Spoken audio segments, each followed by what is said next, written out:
Welcome to Therapeutic Intentions Podcast.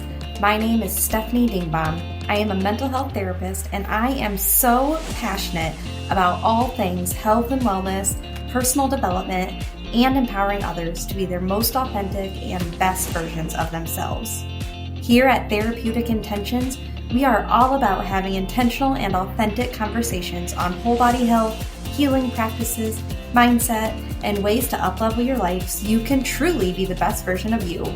If you are a woman, a mom, hope to someday be a mom, a healer, or just in a place where you want to start prioritizing yourself and your health, then this podcast is for you. I am so glad you're here. If you're ready, let's get to it. Hello, beautiful people. Welcome back to Therapeutic Intentions Podcast. I have a really exciting collab planned for you guys today. I have Travis Hempstead on here, and we're just talking about a lot of, I think it's going to be a deep conversation today, and I'm really excited about it. But a lot of transformational stuff has happened in his life over the last... Seven. It's been seven? 7 years? Holy Yeah. cow. Holy cow. Yeah. Okay, that shows how out of the loop I am. It's probably because I don't have Facebook. But yeah, for the last 7 years of his life, he has gone through quite the transformation. And I'm just excited for you guys to hear his story. I think it's a really impactful story. It's real, it's raw, and he's not going to hold back, hopefully. I actually know Travis through my husband. He is a good friend of my husband's. He actually was the DJ at our wedding. Yes. He is from the same county that my husband and I are from, over here in Eastern Iowa. He's just an amazing human. I'm excited for you guys to get to know him on a little bit more of a personal level today. And I thought, if I'm going to break the mold and bring a male onto the podcast, who better than Travis Hempstead himself? So you guys will understand why I'm saying that, but I think he's a pretty awesome guy. Good. You should feel honored. Awesome. Yeah. I didn't know if I was going to be bringing males on here, so I think it's a pretty big deal. All right. Well, Travis, why don't you just introduce yourself? All right. I'm Travis Hempstead. Where do I start with who I am and what I do? So I own 1111 Event Co., which is a design and decor business. So I do decor rentals, but I also do complete design. I've been a DJ for 12 years, which is how I got into the wedding industry. I've done pretty much everything in the wedding industry from a professional standpoint at some time or another. So I've really kind of been super involved in all of things weddings for the last now 13 years. So I have 3 beautiful little girls, not little anymore, I guess I should say. I need to stop saying little. So 15, 12, and 7 are their ages now. So that's great. The 15-year-old is starting to be able to help more in the driving aspect of things and stuff too. So juggling children and, your own business and all the other things that you have to do with schedules and dance and gymnastics and all of that stuff. So I've kind of been with the wedding industry stuff, juggling all of those things at the same time. And my wife, Erika, had passed away in September 29th of 22. So with us, we had been married for 16 years, just barely 16 years. So our anniversary was 9/8/7. It was easy for me to remember because I have a hard time remembering things. But yeah, so 9/8/7 was our wedding date, and we celebrated 16 years on the 8th of September, and then she passed away on the 29th. So we barely made the 16, but it was a great 16 years. We met at work, actually. I started working at GE Capital, and that's where we met. She was on my team, and kind of things progressed from there. So that was an interesting way for us to meet. We worked together for many years. Which people say they do not suggest working with their spouse together in the same corporate environment. It wasn't bad though. It was actually good. So, I'm originally from Manchester, so the Delaware County area, And like you said, I know you through Mitch, Yeah, who is one of the funniest guys on the planet. he So is. I've always seen Mitch as the probably one of the funniest people in my life. So I always loved hanging out with him. So Love yes, it. Love it. that's who I am, I guess. I think that covered everything, maybe. Yeah, no, that's a good bio. I appreciate you sharing all of that. So just to verify, 1111 Event Co. is you are the owner, CEO, whatever you want to call yourself. You started that company. That's your baby, right? Yes, yes, I did. Yep, Okay. And when did you start? When did yep. 1111 Event Co. officially come to life? So this happened in, I want to say it was June of 21, June of 21, I believe. So I'd been DJing, like I said, for 12 years at that point in time. I was working with another big design and decor company out of Cedar Rapids. I was managing their warehouse and the logistics. COVID came about, things happened there. They restructured. I got let go, and this was kind of in the middle of Erika's cancer journey. So I had to figure out what to do from there because now I didn't have a job, and we were trying to figure out how to pay for everything. And I happened to still have a couple friends in the wedding industry that I worked very closely with all the time. And my friend Megan, who owns Ashton Hill, she said, I've got some dates open for you if you want to do day of coordination. You can do day of coordination and be a venue manager here in the meantime, and then, do some facilities work. So I did a lot of facility stuff for them at that time too. So yeah, I jumped in doing that. And about 2 weeks into that, I knew that they had some decor of their own because they started buying decor. But with COVID, they didn't really have a chance to do anything with it. So I said, hey, what are you doing with the decor part of the business? Like, what's going on with that? And they kind of said, well, we're just kind of figuring that out at the moment, just because we haven't really had a chance to use it. And I said, okay. And I went home that day, and I kind of thought to myself, I wonder if I could just buy their decor and become the decor company. And then I could just basically warehouse everything, clean, drop off, do that. So I created a business plan out of that and pitched it to them. And they said, yes, let's do that. So I bought their decor from them. And then there was another company, another venue, actually, East Bank Venue and Lounge. They had decor as well. So I did the same pitch for them and bought their decor. So now I bought two companies of smaller decor and created mine. And that's how 1111 Event Co. was formed. So That's amazing. I had no yes. And idea. then, So Ashton Hill out of Galena, Illinois. yeah, Yeah. no, Cedar Rapids. So I they thought, actually have a location in Cedar Rapids and a location in Galena. So they have two Ashton okay. Hill buildings. Oh, okay. Yeah. Gotcha. That's amazing. Very cool. Because I know you Yeah. sometimes travel to Galena, right? Almost weekly, yes. It I seems have to like go there it. after this, Yeah. actually. Okay. Yeah. I thought, Yeah. like in your Snap stories, it Yeah. seems like you go there quite a bit. So, how did you come up with the name 1111? Like, what's the story behind that? That's a great question. So when I'd gotten let go, I was trying to figure out a name for my business. Actually, this was prior to me getting let go. So Erika and I did have plans that we wanted to move to Arizona. We had a 5-year plan, like, let's move to Arizona so we can be closer to treatments and, just a lot of integrative medicine there, which is a lot of great Yes. practices. But that's stories for another time. Okay. So I thought, okay, well, I don't have a DJ name. I don't have a business name or anything like that. So if I were to move to Arizona, how am I going to get business based off of, like, it's just my name? I'm DJing for somebody else, but I'm just using my name, Travis.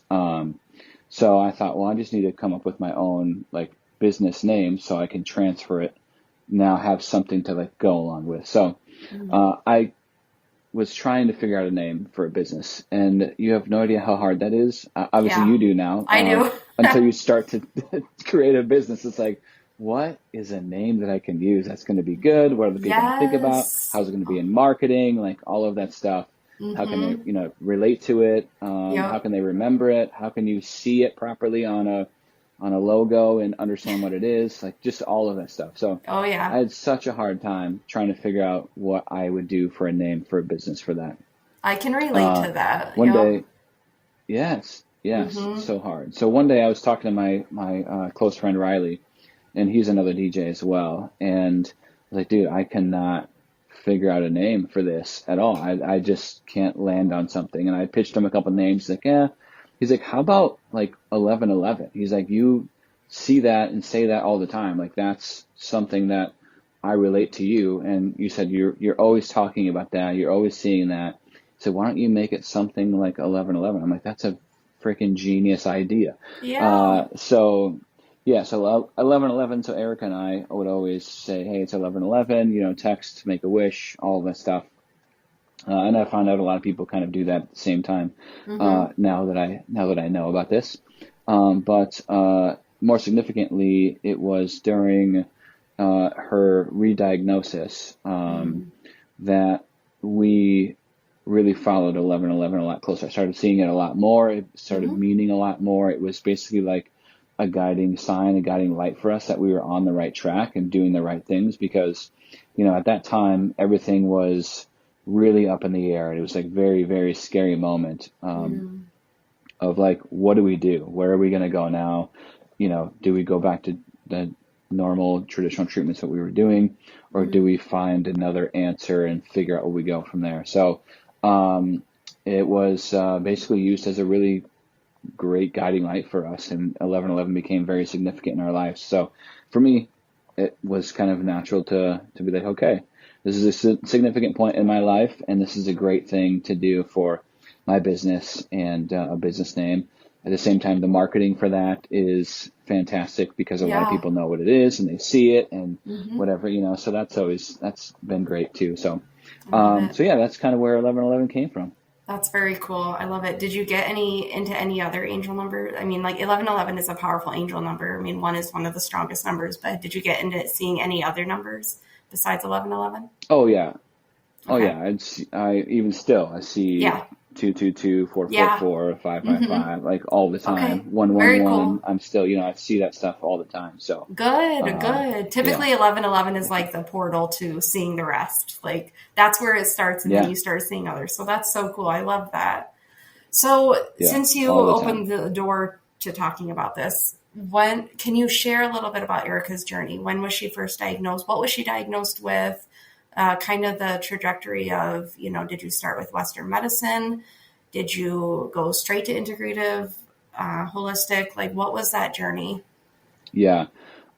So she was diagnosed shortly after our youngest was born. So Brielle Mm, came into the world, and about 3 months after Brielle came into the world, she was still having complications, you know, from birth, thinking that it was just hemorrhoids from birth or whatever, right? mhm. But it just wouldn't go away, and it would get worse, and there would be, you know, to spare you the details of the other things, we're like, okay, something's wrong. We need to go figure it out. So Mm, it turned out that she had anal cancer. So there was a tumor mm. there that it wasn't just hemorrhoids. It was a tumor that we found at that point in time.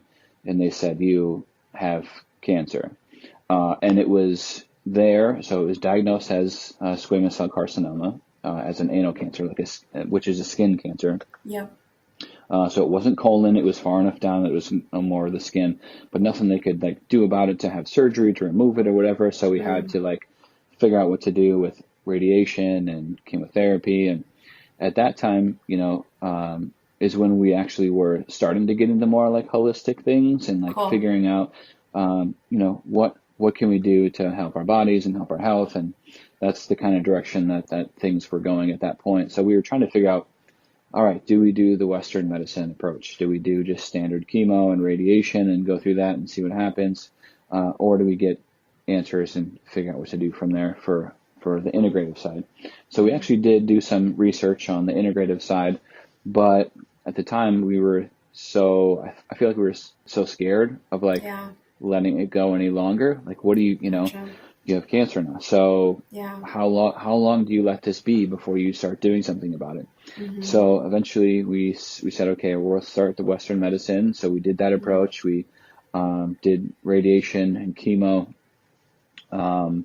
And after 6 months or so, that did take care of the tumor that she had and the 2 lymph nodes that were affected in her abdomen. So she went into remission at that point in time, which is great. But the chemo just really destroyed, or not the chemo.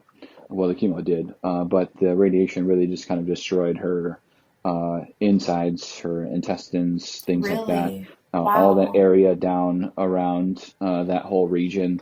Wow. There was a lot of scarring, and it threw her straight into menopause at the age of 36.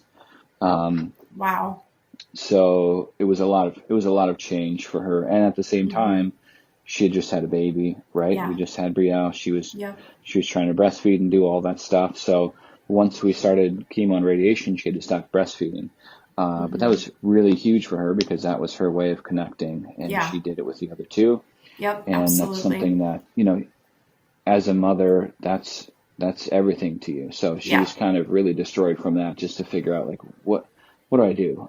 So she kind of lost herself for a long time. But a quick note on the breastfeeding thing, we did have a friend of ours that she had worked with that thankfully she also had a baby at the same time that Erika did, and she was producing a lot of breast milk. So she actually donated all of her breast milk that was extra to us, and it got us all the way through that first year without having to supplement to anything. Amazing. It was amazing. So yeah. I wow. know, right? How crazy is that? That is awesome. So yeah, that was quick little amazing side note there. But went into remission from there for about 2 years, and I touched on the radiation damage for this specific reason. At one point, she had gotten like severe stomach pains, and it was excruciating. She didn't know what was going on, and she got really sick instantly. So we went to the ER and found out that she had a small bowel obstruction. So that stopped everything. And at that time, through MRIs and stuff, they then found that the cancer was back on her spine and in another spot. So got re-diagnosed again and kind of went on that journey from there. Like, okay, now what do we do? So we went through all the testing and all the things and met with the oncologist again. And the news that the oncologist gave us was very dim and full of zero hope at that point in time. Basically, it's like, well, there's nothing we can really do for you except for doing what we did, and that's only going to give you X amount of time, which was not very much time at all. Sure. It's just frustrating. Yeah. I know they have to be real, but to me, it's just frustrating because, like, yes, I know scientifically that's what labs might be showing, but I just feel like they exclude just how powerful our minds are. And being told news like that it's really hard to combat those thoughts from that point forward, I imagine. Oh yeah. It was very, very devastating at that point because you just got some grim news, and it was like, okay, like your whole life flashes before your eyes of, I have these 3 young children now. And it's like, I was actually thinking about this morning, like Macy, my oldest, who is 15 now, she was 7, almost 8 at the time, which is how old my youngest is right now. Holy cow. So it's like, wow, that was crazy to think about, where she was that young when Erika was diagnosed and went through all of that until she was 15 almost. So yeah, it was crazy, very crazy. I really underestimated the timeline of things. It doesn't seem like it's been that long, so it's mind-blowing to me that you say that. Yeah, it's very crazy to know that we went through all of that. I mean, it was 6 years, almost 6 years of the cancer stuff that we were going through and figuring out and all of that. So yeah, that's really when 11/11 came into the picture right there, because we were and my faith grew exponentially really in that moment. I remember very specifically when we came out of that appointment with the oncologist. Erika was collected. I could see the fear in her face. So we had gotten down into the parking lot, into the car, and opened the car door, and she didn't even get in the car. She just collapsed right there. out of fear. And it was the most broken I've ever seen her at that time. So, but I remember we were sitting in the car and I called my dad, and my parents are very religious, and, I grew up Catholic, and, I just had to call my dad and be like, Dad, what the heck, Well, at that time we also had Air One, the worship station playing in the car, and the song by Elevation Worship, I Can See a Victory, I believe that's the name of the song, Victory, had come on. And that was like the point of like, okay, like we're just going to turn this over and let it be what it's going to be. And we'll, have a good vision on, what we see as our future and our faith and our hope, and just kind of do what we got to do to really have a good mindset and tackle this from there. Now you got to talk to the kids and say, hey, this is what's happening. This is what, you don't really say this is what I've been told as far as like timeline goes, but it's just like, it's back, and we're going to do what we can to keep going and do everything we can to make sure that mom is healthy and that we feel good, and we just have this direction. So Erika's really good about finding new paths to go down. Awesome. And exploring those paths before we went down them, essentially. So she was a huge research freak. She researched everything. She's very connected with a couple integrative practitioners. One of her very close friends became her very close friend, Stephanie. Who owns Vive Ivy out of Piasta there. And the health spa. They became very close friends because that was her practitioner. So she followed everything very closely. Correct me if I'm wrong. Stephanie now specializes in integrative oncology. Yeah, she's starting to go that direction now and be a little more in touch on those things. So she's got a 3-day cancer reset program that she just created and started now as well after she opened her clinic in Piasta. So she's really kind of learned a lot through Erika, because Erika, like I said, she was big into research, and she found out a lot of information and shared it. That's all she wanted to do, was share the information to help other people at the same time.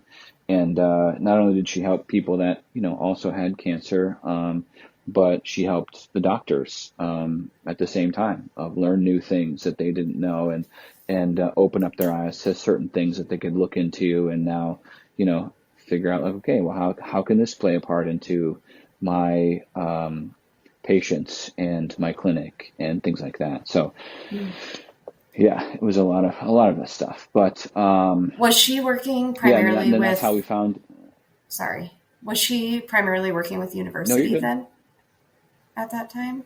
No, she did not work with the university at all. We were working with the Hall Bryan Cancer Center here in Cedar Rapids. Okay. And that's, once we got that diagnosis on the cancer coming back, we basically stopped working with them and started working with Invita in Arizona. So Invita is an integrative cancer clinic in Arizona. It's an outpatient clinic, and Erika had been looking into a few different ones. Another one was Hope for Cancer out of like Mexico, but she just really felt really in tune, and she was big on going with her gut, and Invita was the answer for her, and that's where we ultimately decided to go for this second time she was diagnosed, and that was fantastic. The way that they do things there is probably, again, a whole nother podcast. I could talk about the differences of integrative cancer care and research and all of that stuff. But for us, it was good because long story short of this is it really helped her fight the cancer and not be as sick from the treatments, but not have quite the impact on the body, the negative impact on the body.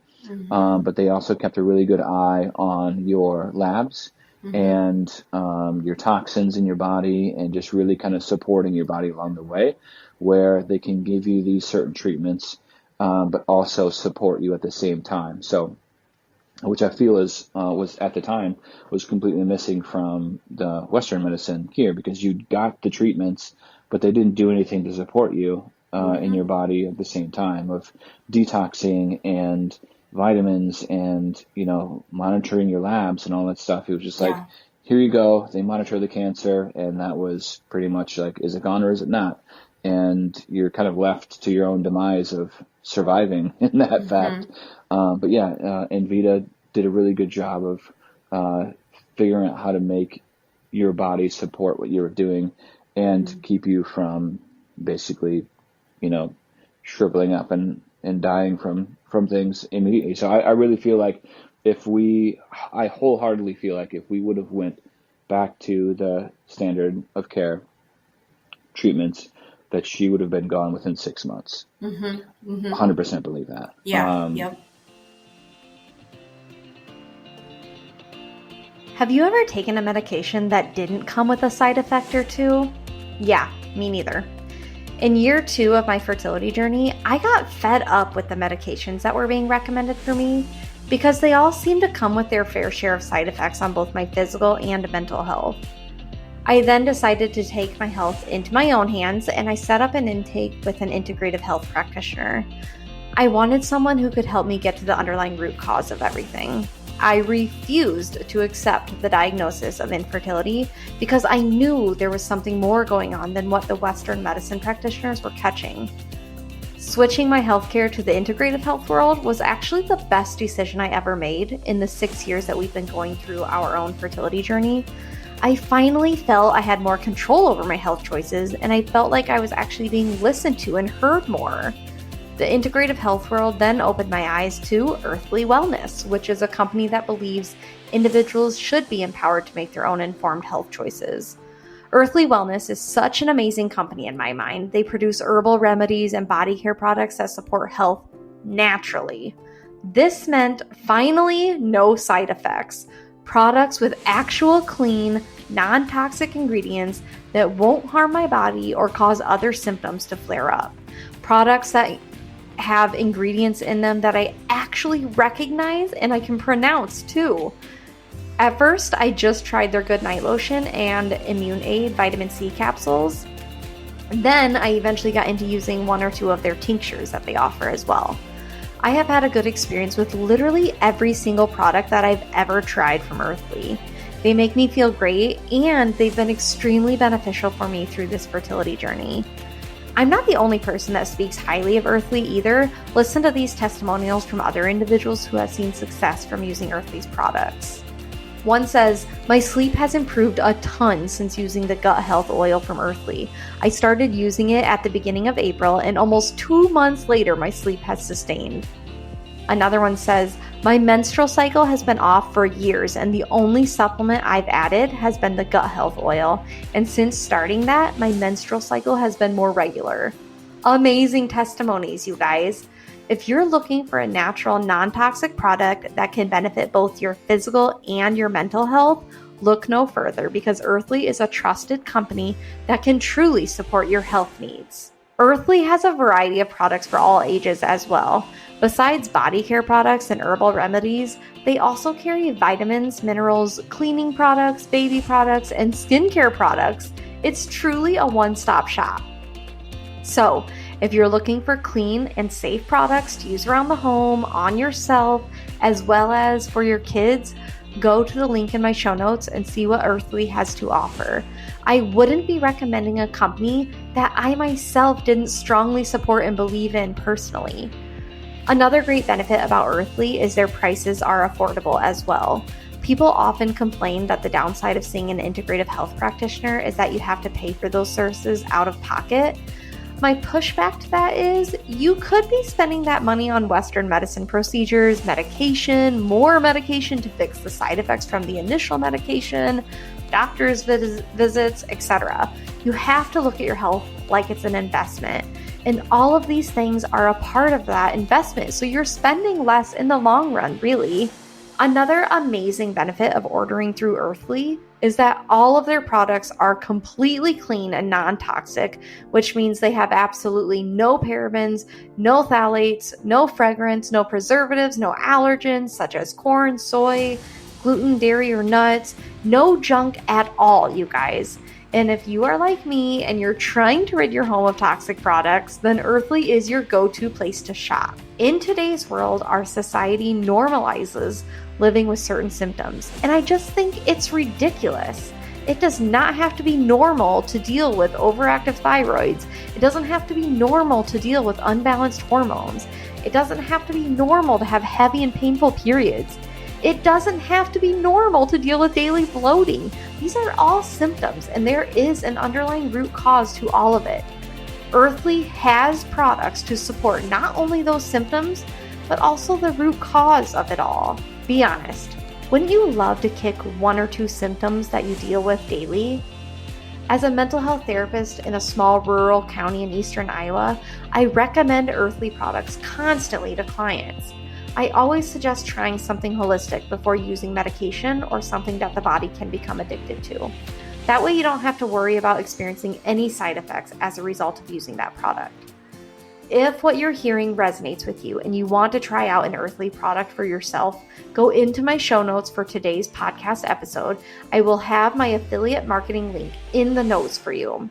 Also, for a limited time, if you're a first-time user of Earthly products, you can get a discount using code all caps Choose Natural to get a 10% discount off your order. Again, the code is Choose Natural in all caps. If you are a returning customer of Earthly's and you would also like a discount, I'm offering for a limited time only the code COMEBACK to also get a 10% discount off your order. Again, that code in all caps is COMEBACK, COMEBACK.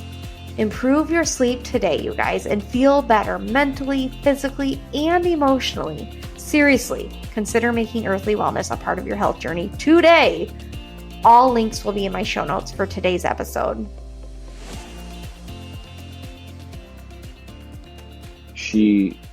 But instead, she lived until 2022. So, and through that course, she had gone back into remission again, and then the cancer came back again, stronger. So there's something there that we were missing. We couldn't figure out really possibly what it was, but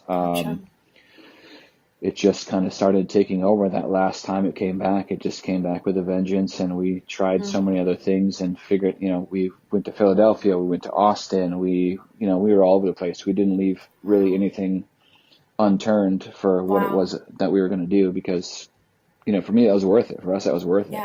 Wow. So that's amazing. It gets crazy. It gets crazy expensive at the same time. So for sure.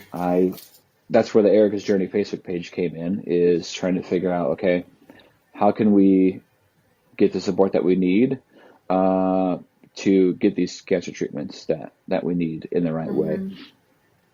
So we did a video to kind of tell about our cancer journey, which is the video that's posted to the Erika's Journey Facebook page, the first video there. And then I created that page, and we went from there. So it was like just a way for us to share information and, get support, but also give support to other people. And then be a vehicle for us to be able to hopefully raise some money to get us through these treatments, because at that time we were living paycheck to paycheck. She was working, but then she got let go as well. So now she had lost her job, and because there's just so much that was going on with her, and she couldn't commit to what she was doing. So it just kind of came like, you focus on yourself, and I will focus on getting us the funds one way or another, right? I said, don't worry about that. She was so worried about that, which many people are, obviously, because it's a lot of money. Yeah, it is. But I said, you don't worry about that. I will take care of figuring this out, and you take care of just like focusing on your body and how you feel, and making sure you're feeling good and in the right mindset, and we'll get there from there. So we had such a great circle of people that helped us along the way, financially, emotionally, things like that. So through that fundraising, we were able to pay for everything and the treatments that you do. Unfortunately, when it comes to the integrative medicine, most of that is not covered by insurance. So you have to No. pay for that. Right. And when you pay for it, you have to pay for it up front. So, Yep. that's what we had to do. And Yeah. sometimes it was like, all right, I need to pay $26,000 right now, on Wednesday, Mm-hmm. and I have $400 on my account. Like, Mm-hmm. what do I do? Is she going to have to come back from Arizona, or what, we do have to Yeah. stop this? What do we do? So Yeah. super Yep. stressful time during all that time. But again, just laying my heart in the faith and the hope of God and other people, just knowing that somehow this is going to come through and we're just going to keep doing what we're doing. Mm-hmm. And it worked out that we were able to get donations when we needed them, Yeah. thankfully, and places to stay when we needed them, and Yeah. plane tickets when we needed them. It's like, Mm-hmm. it's The money tough, came but through. that was really a full-time job for me, is just trying Mm-hmm. to figure out how to get us all of this stuff that we need to get her the treatments and to make sure she's good. So yes, That's amazing. crazy. That's so what I have learned from Stephanie is that, and I'm not going to be able to like reiterate it verbatim, but the Western medicine way of attacking cancer, like the chemo, the radiation, all of that really depletes the body of the nutrients. And what she explained is that in her program, they do those, I think it's high dose vitamin C or something like that, so the Yeah, body's consistently being replenished, which is one way that the integrative world really stands out from the Western medicine world. Because I mean, that within itself, I mean, that's like a small piece of the puzzle in the grand scheme of things, but that within itself is so beneficial for the body as it's fighting, the negative oh side yeah, effects from the chemo. I mean, it's yeah, just mind blowing to me that we yeah. can't integrate that into our Western world. Yeah, and I'm actually at the time. So when she got re-diagnosed, they're like, "Oh yeah, well now insurance has agreed that they will pay for some autoimmune or some immunotherapy. They'll do immunotherapy now along with Mm, things." But the wow. catch at the time with the Western medicine thing was they won't approve to do it until you've had chemo and radiation done, and then you can get immunotherapy. It's like, what? That should be Mm-hmm. working hand in hand. It's like Mm-hmm. it's just such a Yeah. battle, an uphill battle when it comes to all of that stuff, and you have to really Yeah. advocate for yourself, and that's what she was really good about doing, is advocating for herself and figuring it out. And it's not easy to do, but when it's your life and you've Yeah. got 3 kids that are counting on you, and you know. Where's your excuses from there? Yeah. That's it. You Yeah. do what you have to do. And that's, I fully supported her in that as well. So that's what we did. And she was one hell of a fighter in that instance, where she did what she had to do. And at the same time, uh, God bless her, she also made sure to help other people, and Mm. made it kind of her mission to try and help other people at the same time. So Yeah. yeah. Yeah. That's amazing. When, amongst all of this, did you then start? Is it Erica's Foundation, or hmm when did you Yep. start Erika's that? Journey.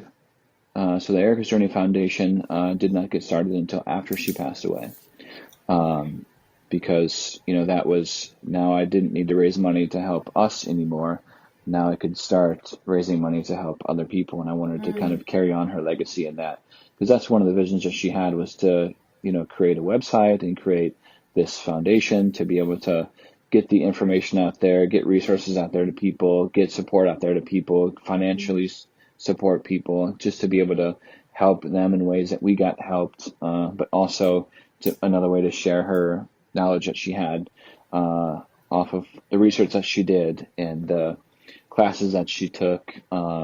She studied a lot under Dr. Nasha Winters, Mm. in the integrative nutrition and oncology realm of things, because she really Wow. wanted to go that direction to, like, be a really good advocate for people that were affected by cancer, and help Mm. them find that cure, just like we did in those other modalities. So yeah, that Wow. was huge for her. So yeah, for me, it was like, I need to follow through with this and create this Mm. foundation, um, and it's figure out a way to help other people. So right now that's in the works of, I've got some money in the account, which is great. But my Erika's sister, Angela, she's creating the website for all of that and kind of in process of that. So we really have that going to that next step. It was on pause for a little while just because it was like, to be honest, it was hard for me to go back into that frame of thinking and into that cancer world of revisiting those feelings and that stress and those things. And, I kind of had to take a break from it. It's selfishly, but at the same time I needed to, because it wasn't healthy for me to keep, stressing about all of it and just keep reliving all of it. I had to just like clear myself of it for a moment. And, 6 years of time, you're heavily involved in that, and your life day in, day out, every minute, every hour is taking care of somebody that has cancer and, all these ailments and pain and sickness, and it takes a toll on this one. Probably why I have some gray hair now too. I don't know. It's probably my kids, but Absolutely. I mean, it's huge as a caretaker for somebody, and anybody knows that is a caretaker for somebody. It's equally as hard to go through that stuff as a caretaker, just because you also have to focus on not only taking care of them, but taking care of yourself and other people around you. And other people around you look to you to comfort them at the same time. It's just, it's a very vicious circle, but you just got to keep your head on straight, and you got to keep doing what you got to do to stay healthy and keep your mind right and all of that. So, and just keep a good mind. I mean, keep a good outlook on things and just be positive. And you'd be surprised how much a positive outlook really takes you through the day and onto the next thing and creates new things for you that you never thought were possible. So. Yeah, absolutely. I agree with that. You definitely, I mean, I imagine from day one, you were going through grief, just, grief over what was, grief over, her health no longer being what it once was, grief over the ideal lifestyle, grief over, just a lot of changes in those 6 or 7 years. And then when she did pass, that grief changes a little bit, and you're now grieving over the loss itself. And so you were living amongst this grief and loss for a significant amount of years. I know your faith was important to you. I mean, you preached that. I mean, literally, you were not shy about sharing that. But along with your faith or your spirituality, what helped you with the grief and loss part of it? Like, if you don't mind being honest and real about that. Yeah. So honestly, for me, it was kind of strange in a way where her passing, so she was in hospice house for I think from like Saturday to Thursday is when she passed away on a Thursday. But she was there, and once she got into hospice house and she was in that care of things, strangely there was a big amount of peace and calming that came over me, because I knew that she was going to be okay from there. Obviously that was kind of the end of the road of things, but I knew that at that time she was no longer dealing with sickness and pain, and she had done everything she could possibly do for herself, and I feel like for her mission that she was given on this earth. And once she then passed, it was kind of a huge relief, like, okay, you're okay now. Like, everything is good for you now. You are healed. You're, it's such a strange feeling. But at the same time, you have the sadness, because now it's like, now you have to figure out how to do life without this person that was your person, right? It's definitely a double-edged sword there. For sure. There's no right or wrong way of handling it. Right. And I think, honestly, a lot of that grief that you would have after somebody passing was already lived through and processed during that cancer journey. So I think of somebody that loses somebody just out of the blue, Yep. or a friend of ours, obviously, Mm-hmm. it's like, and my girlfriend as well, Okay. you lose somebody, they're there one day and the next day they're not Yeah. there, right? I So don't know now if you that's have better to or worse start, though. yeah, it's like Like I don't know. you never exactly. You don't want to ever have to pick one, right? No. So it's like, for me, it's like, okay, that grief was processed over 6 years. Mm-hmm. For somebody else, like Kristen or our friend, it's like that grief now starts from day one, right there. Yeah. And now, I've had 6 years to process all of this, and this person now has to start processing it now. Mm-hmm. Um, the next year, the next 2 years, the next 5 years is going to be Yep. intensely hard. Mm-hmm. It never gets really any easier. No matter what you do or how much time passes, you're still always missing that person. It's still, Yeah. that grief is still there, but Yeah. you find new ways to keep moving on, and Mm-hmm. find new ways to make yourself happy, and to help keep yourself healthy. But yeah, so the time for passing for me was crazy. It was comforting, but also, Mm-hmm. you had a different level of grief that now starts because that person Yeah. is now officially not there. Yeah. But That's a yeah, good it way of was it was tough explaining for it. my girls and the girls at the same time. It was tough for them.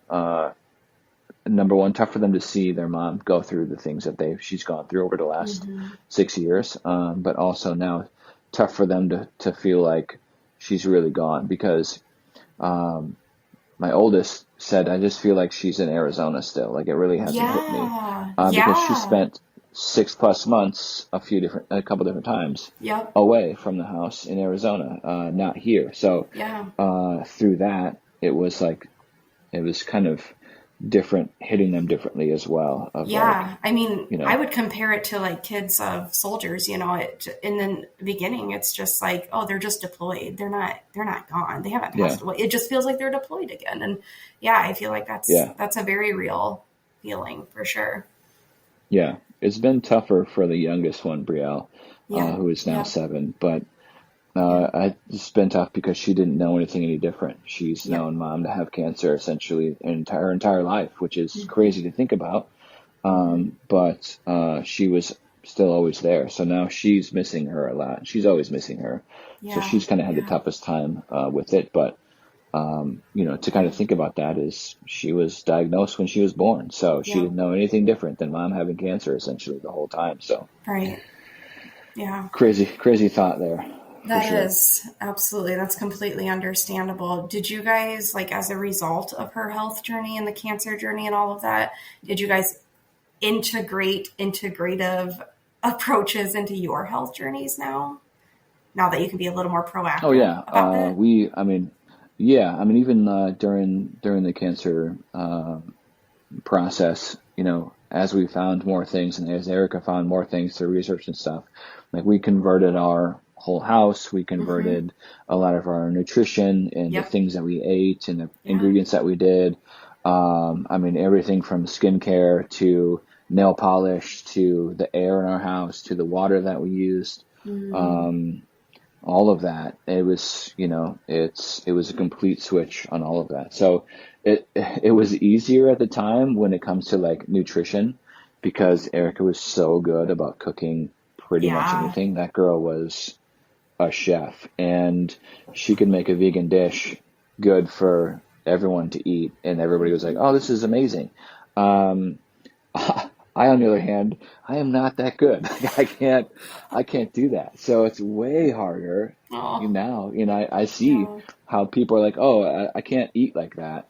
I mean, you can. You have to be conscious of it, but it's at the Yep. same time, it's willpower Mm-hmm. and what you have available to you. So Yep. unless you're really focusing on that and making that a huge point to yourself, it's tough to stay regimented in nutrition and what you're putting in and on your body and things like that. Mm-hmm. So, but those things are always in the back of our head of like, okay, different products that my girls try to buy that they see on TikTok and things like that. It's like, okay, Yes. know what ingredients that we can't be having and things like that.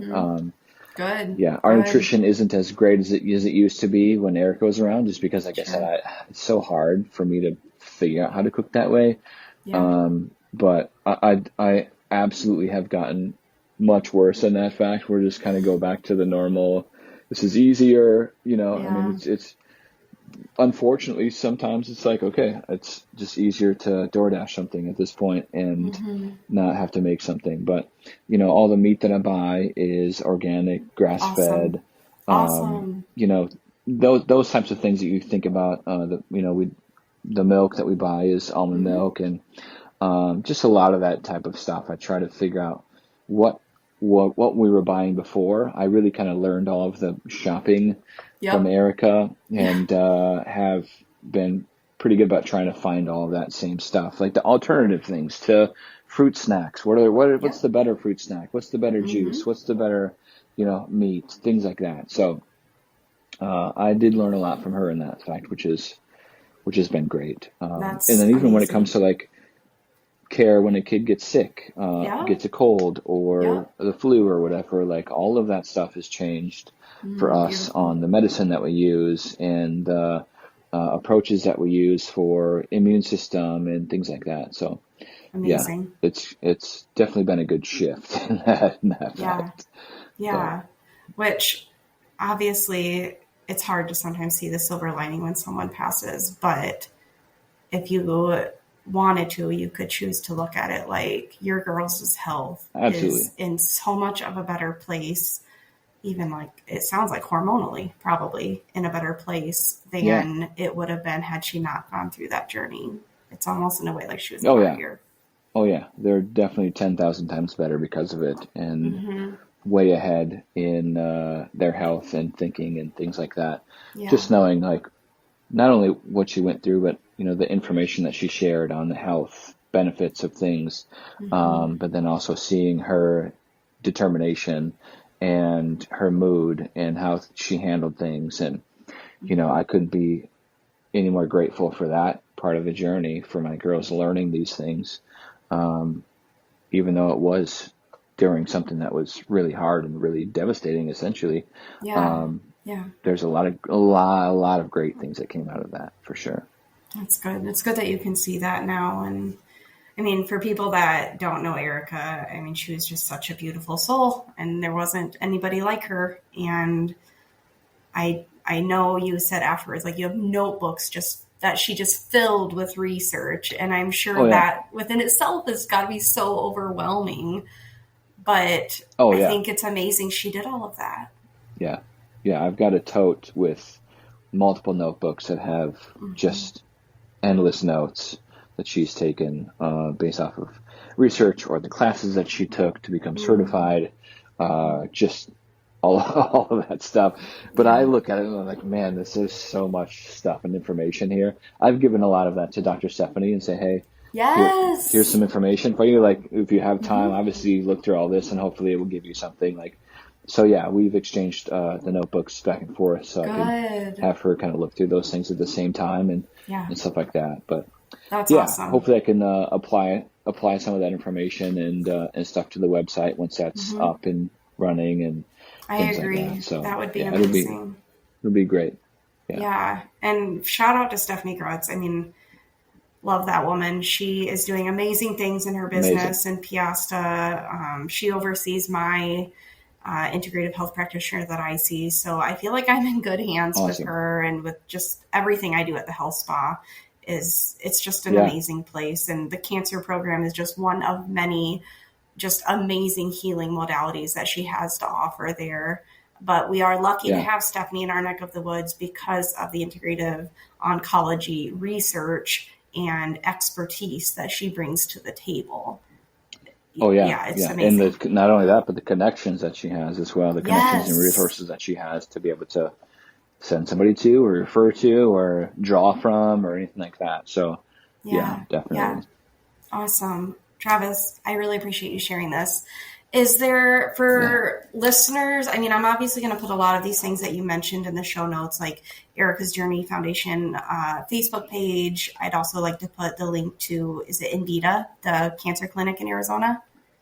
And Vita, yep, correct, Yep, I want yes. to put the link for that, and then I'll obviously put the links. I put them on in previous show notes, but the links to the health spa and Perfect. Stephanie's cancer program, all of that will be in the show notes. But I'm just curious Awesome. for you, like what lies ahead for you for the foundation, for 1111 Beco, like anything in the works, anything coming down the pipe for you personally or professionally? Yeah, so for the foundation specifically is, I want to be able to continue to grow that through the donations, but also through the website. I'm really excited to kind of see that come to life of what Erika's dream was in that fact, and see where we can help people even after she's gone. I am accepting donations all the time through Venmo. Okay. So the Venmo is at Erika's journey 11. Okay. And that'll go straight to the nonprofit. So I have an Iowa nonprofit, an official Iowa nonprofit for the Erika's Journey Foundation. So that's all in there. And for me, what I would love to be able to do with that is to help those people that are really on their health journey to, if they can't afford it, like we had, to be able to help them get the treatments that they otherwise wouldn't be getting, because I feel like even if they get one of the treatments and they get into that realm of things, it's much easier for them to have access to the information and to kind of switch their mindset.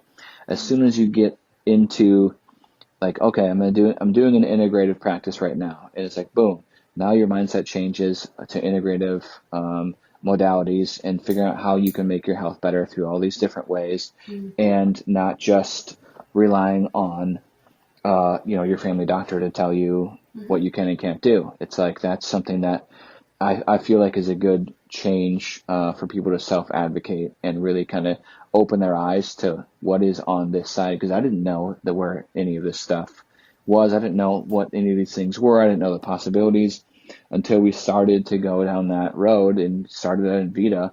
I have so much more information now that it's crazy how much is out there that you can do to help yourself, to help your body, cancer or not. Any ailments that you have, I fully believe can be managed or cured just based on your lifestyle and your nutrition and Mindset. vitamins, monitoring your labs and mindset and all of that. Yeah. So I feel like maybe I can't pay for the entire, treatments in the journey that somebody has for their entire cancer journey, but maybe I can pay for part of it to get their foot in the door, to get them changed in that path, and now to open up this whole new world that they didn't see, that's really going to give them, even if it gives them an additional year, 2 years, 5 years, whatever that is, I feel like if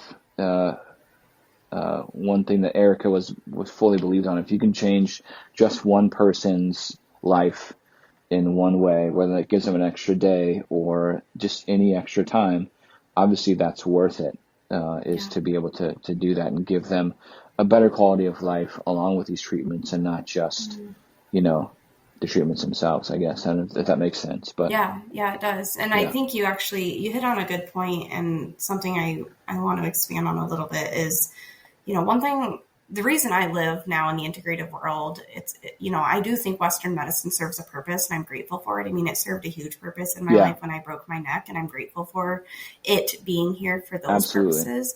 But in terms of like our fertility journey and the cancer journeys and things where being reactive is really more of a negative, I just feel like it's counterproductive. Right. And what I've learned is that I feel like my voice is heard more in the integrative world. I feel like I don't have to push as hard because I'm heard and my opinion is validated.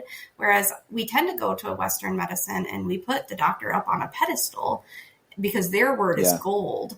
And I don't feel that way with my integrative practitioner. I feel like we are equals, and we're in this journey together. And my opinion matters just as much as her knowledge and expertise matters. Yeah. Yeah, because you really are one person. You are Stephanie, right? There's only one Stephanie, and that's you. And same with anybody that gets cancer, I guess. In that fact, just because let's say, so Erika had anal cancer, just because somebody else has anal cancer as well, has that doesn't mean that you should get the exact same treatments, because Absolutely. your cells, your body, your environment that you grew up in, the things that you're exposed to, the toxins in your body, like all of that stuff, your DNA is different than the person standing next to you that has the same label as you do, and your bodies are not going to react the same way to the exact same things that you're getting. So Right. really taking that approach of like, what is my body? What are my cells made of? What do I need for me? And going from that approach is going to be exponentially better than just slapping a stamp on something and going, yep, you get this, you get this, you get this. And good luck on your statistics, everybody. See you later. Like, Yeah. no. Yep. You're not kidding. That's what it is. Honestly, It that's is. what it is. Yep. Yeah. I agree. Yeah. Yeah. It's been like that in the fertility journey as well. It's, yeah, you just feel like you're just a statistic.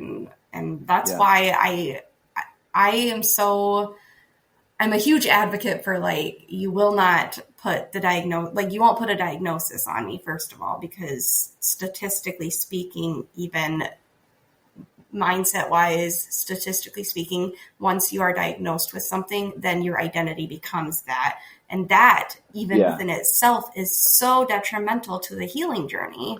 So that's why I'm like, you will not tell me I'm not infertile. And actually I'm not, because my labs prove I'm not. So, like, regardless, like, that's why it's so, I could go down another whole rabbit hole about the mindset around this, but that's actually detrimental to the healing journey, I feel. And you can honestly manifest your future outcome.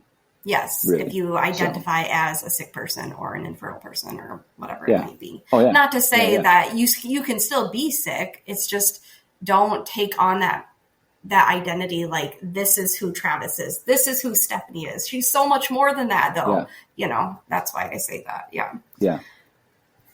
Love this. So I will put the link to the Venmo. So if anybody feels called to donate whatever they feel called to donate to Erika's Journey Foundation, they can do that. I just think it's an amazing thing that you're doing. And more people need to hear about it. So absolutely. Yes, absolutely. That's very, very good. I appreciate that a lot. Absolutely. Another thing, and this, I would like to, if you have if your listeners are interested, and if you have some time for another podcast in this, is on the grief side of after losing a partner, is finding a new relationship. I think, that's really tough for people. And for me, it's been great. Like I did mention, I have a girlfriend now, Kristen. For her, it's been great as well, because she also lost her spouse literally 3 weeks before Erika passed away. Oh, I had no idea. He passed away from I thought it was like a year before Erika. Wow. No, 3 weeks. Yeah.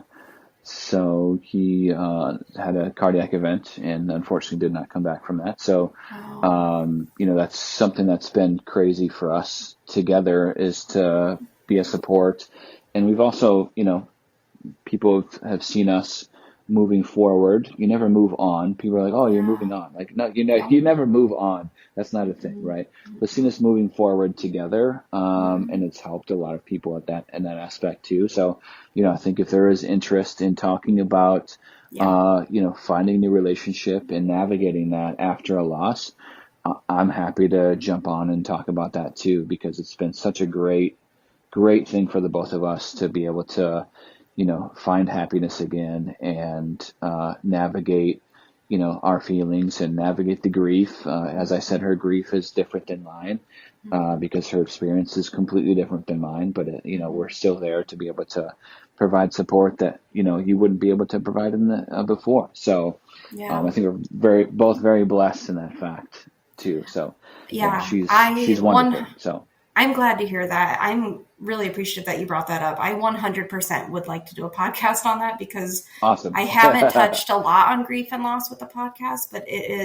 I am going through some right now. And I just want people, like, this needs to be more of it's not like a typical like dinner table conversation, but I want it to be like, let's make it dinner talk, Yeah, that definitely, and I will say, just to briefly touch on that, is what's different and hard when it comes to grief in you and your girlfriend's situation is when you are, it's not moving on. I agree. When you are going forward in this journey with the grief and loss, I think sometimes it can be hard finding somebody because you didn't choose to leave your spouse, right? Like she was taken from your life.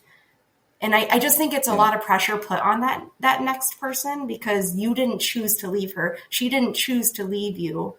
You know, that's a whole nother dynamic that I just feel like isn't talked about, or I don't know. I think that's a whole layer within itself of moving into a new relationship is I still love this person. They're still a part of me because we didn't choose to leave each other. We didn't fall out of love with each other, you know, and that's a whole other layer. Many layers to that. Yes. Yeah, absolutely. Yeah. Well, I appreciate you opening the door for that. So you heard it, guys. This means there will be a part 2 down the road. Don't worry. You'll get to see Travis again in the future. You're going to have a guy on your podcast again later? Yes. Yeah. And Mitch was a little butthurt that he did not get to be the first guy. And I was like, nope, I've had Travis in mind from day one. So he'll be on, though. We'll do one on marriage and health around our marriage. So don't worry. Yes. He'll come on too. That'll be a fun, exciting one. I'm sure it will be. Before we end this, Travis, I like to end all of my collabs with just some like rapid fire questions. So no pressure, but what is the book that you're currently reading? I don't read. You're like Mitch. I absolutely, yes, I hate reading. Okay. I can't even do an audiobook. Like, don't even try. What? Yeah, I can't. That was one of the things with Erika. She would read all the time and she would research and whatever. It's like, I do not have the capacity to do that. Nope. My brain does not have the capacity to focus on something I read. No. I'd be like, yep, I got that. Like, no. That's understandable. I appreciate the honesty. Honestly, that's great. That is great. Fun fact, in my first date with Mitch, his exact words when I asked, what do you like to read? His exact words were, I don't read much book. And you know what? Somehow he hooked me, you guys. I don't know. Somehow.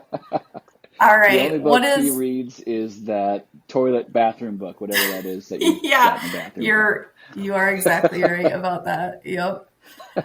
That's funny. What's one thing that you can't live without currently besides your cell phone? Besides my cell phone.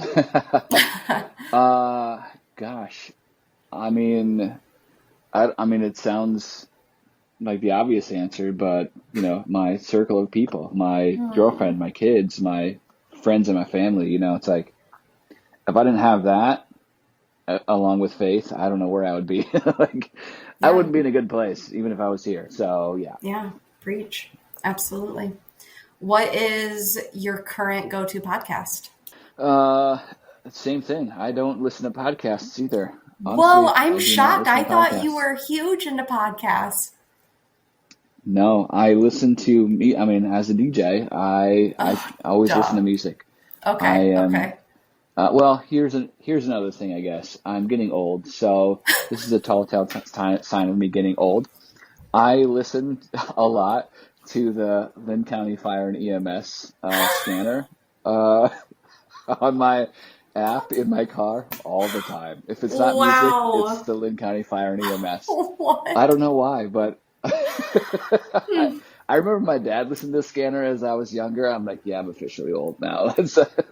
I kind of want to psychoanalyze that for you. You should. Yes. That's another podcast. Oh, gosh. That's hilarious. Well, as a DJ, my next question is, what's one song that you have to sing along to whenever it comes on? I don't know. That's the problem with music. There's so much music out there. The same thing with somebody asking me, like, what's the song you hate the worst? So what song do you hate playing the most? It's like, I can't pick out a song because there's just so much music. It's just all great music, worship music, rap music, 90s country. I'd say any Yeah. 90s country song probably. If I have to answer that, Okay. it's 90s country, whatever that may be. So, yeah. And I like earlier you mentioned the victory song. I wrote that down just because Yeah. that is such Nice. an uplifting song. Yeah, I agree with that. It is. Yeah.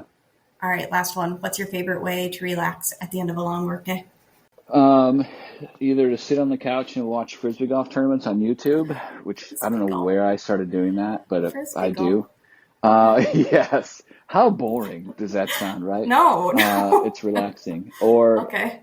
or to jump on my motorcycle and go for a ride. Okay. Yeah. I thought you sold that.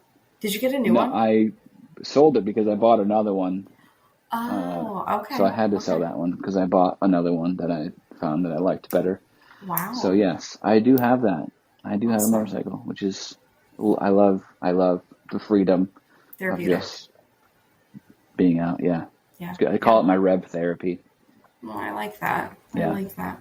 That's awesome. Travis, I really appreciate you making time for this. I know you're a busy man, so the fact that you prioritize this to start your week, thank you so much for that. Hey, all good. I appreciate it. I will definitely reach out and we'll bring you back on probably sometime in the winter and do a part 2 because I think there's so many rabbit holes we could have gone down, and we try to just keep it focused on Erika's journey today because, again, you guys didn't know Erika, but if we can keep her name in conversation and keep her story being talked about, then I want to. And Travis is so good about that. And I know it couldn't have been easy, but I appreciate you talking about it and being open about it. And I think it's therapeutic for you to be able to talk about it as well. So it is. It's nice to shed some tears every now and then still.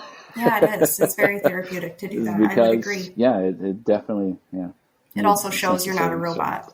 So. I am not a robot. Yeah, and it shows. So that's the universal sign for a robot. Yeah. Well, thank you so much. And I just want to end by letting listeners know if any part of today's episode just really resonated with you, or it made you think about, a friend, a family member, or somebody that you feel really needs to hear this story, Travis's story, Erika's story, please send this to them. If it just really hit home for you, take a screenshot, put it on your story on social media, tag me. I would love to know. I'd love to know what your takeaways were. I'd love to know what really resonated deeply with you and just have a conversation with you about that. So thank you so much for listening. Have a great rest of your week. Until next time, I'll talk to you later. Thank you so much for listening to us. It means so much to me. If there were any aha moments or anything that really resonated with you on today's episode, then please take a minute and share it on your social media and tag me so I can personally thank you. Also, if you could, please rate and review the podcast as it is new, and that really helps to get the word out there more and reach even more listeners. I'll catch you on the next episode.